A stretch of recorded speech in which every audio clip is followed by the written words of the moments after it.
आयज आमी कोंगे हाडल्या तेका बरें गरम करून हे करून मीठ घालून तेका मागीर भितरले सगळे मांस काढले। आता तेका बरेंच क्लीन केला 8 पाटी तरी धुला।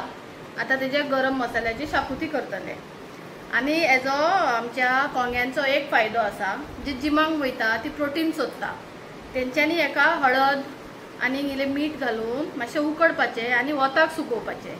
वताक सुकोवन जेन्ना जेन्ना तुमी जेयतले तेका 4 किंवा 5च दनपारचे आनी सांजच्या जेवणार देखून हेका खालो जाल्यार तुका बरी हे जाता, प्रोटीन मेळटा जिवाक। आनी जो कोण बारीक आसता चेडवां चेडे बारीक आसता किटकिटे तेंका देखून सेम करून तर खावयले जाल्यार हितून बरे मातशे हेल्दी जातात। इवन खूप फायदो आसा खुबशा दुयेंसांक। टीबी असलेल्या पेशंटांक देखून हे तर खावयले जशें हांवें सांगला तशें जाल्यार तेजो बरो युजफूल आसा। सो लोकांनी हेका खावचे पूण हेका बरें करून करचे। जर तुमचे कडेन थोड्यांक गरम मसालो घरा कडेन करपाक जायना जाल्यार तेंच्यांनी सूर्या मसालो म्हणून मेळटा गरम मसालो, तो मसालो हाडचो आनी तेजी शाकुती करून खावची, एकदम बेस्ट लागता।